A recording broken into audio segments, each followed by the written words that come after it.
शैलेश, अगर कल की बात की जाए, क्योंकि कल भी ये माना जा रहा था कि यह फैसला आना संभव हो सकता है मंगलवार को, लेकिन फैसला आज के लिए टाल दिया गया। कल ऐसे कौन से पॉइंट्स थे जो कि कोर्ट जिससे सहमत नहीं था, जिसके कारण आज जो सुनवाई है उसे बढ़ाया गया, और आज ऐसे कौन से पॉइंट है जिन्हें मजबूती के साथ दोनों पक्षों की तरफ से रखा जाएगा अपनी अपनी तरफ से? देखिए, कोर्ट की तरफ से अगर बात करें तो दोनों तरफ से जो सरकारी वकील है उन्होंने बताया कि हमने हलफनामा दे दिया, उसमें बता दिया, उन्होंने काउंटर अपना जो था एफिडेविट, जो रिजॉइंडर एफिडेविट था उसको दाखिल कर दिया था। इसके अलावा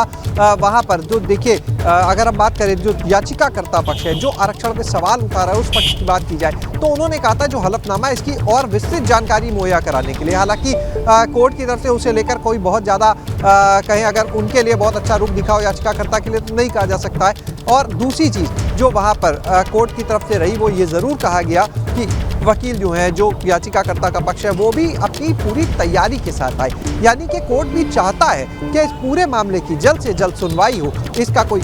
फैसला हो, लेकिन चीज़ें अटकी थी। और अगर कल की बात करते हैं तो देखिए, कल इस मामले की सुनवाई हुई थी शाम को 4:40 के आसपास, 4:40 के आसपास की बात है, और बामुश्किल 20 से 25 मिनट की सुनवाई ही चल पाई थी, क्योंकि उससे पहले तमाम फ्रेश केस लगे थे। लेकिन आज की अगर हम बात करते हैं तो देखिए, मामले की जो सुनवाई है वो लगभग 3:30 बजे से, यानी कल के मुकाबले लगभग 1 घंटा 10 मिनट पहले ही शुरू हो गई। ऐसे में अभी काफ़ी वक्त है कोर्ट के पास, और शायद इस मामले को और पहले लेने की वजह भी कि कोर्ट जो है वो अभी सभी पक्षों को उसे सुनना है, उसके बाद फैसला लेना है, इसलिए कोर्ट अंदर सुनवाई कर रहा है जो डबल बेंच है वहाँ पर, और उसके बाद में कोर्ट अपना फैसला देगा। हालांकि जो सरकारी वकील हैं उनसे आज की सुनवाई से पहले हमारी बात हुई तो वो काफ़ी अगर हम कहें तो उम्मीद उनको रही, उनको ये लगा, उनका मानना है कि आज कोर्ट की तरफ से फैसला आ सकता है, और उनका ये भी कहना है कि कोर्ट जो है जिस तरह से सरकार का पक्ष रखा गया है, सरकार की तरफ से हलफनामा दाखिल किया गया है, जिस तरह से तथ्यों को रखा गया है,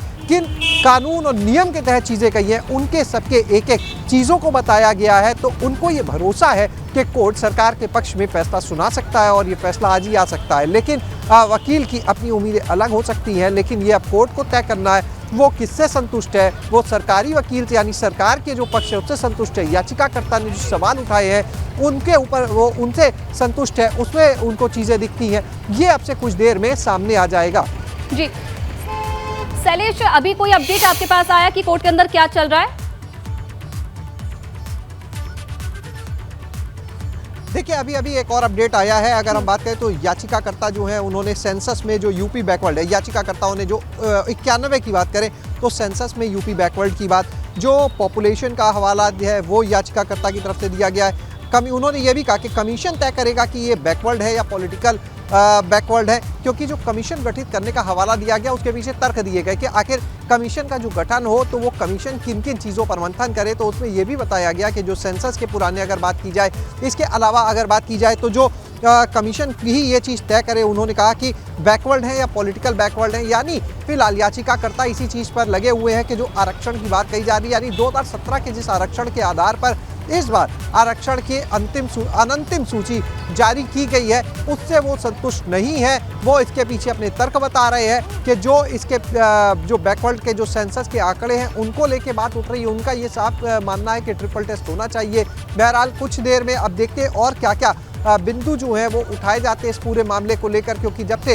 याचिकाकर्ता जो पक्ष है उनके अपनी जो दलीलें हैं वो लगातार दी जा रही है कि आखिर क्यों 2017 के आरक्षण को, ओबीसी आरक्षण को आधार नहीं बनाया जाना चाहिए, क्यों इस बार चीजों को रिवाइज करना चाहिए। चलिए बिल्कुल शैलेश, इंतजार है फैसले का कि आता है कि नहीं आता। आप लगातार बने रहिएगा हमारे साथ, अपडेट आपसे लेते रहेंगे।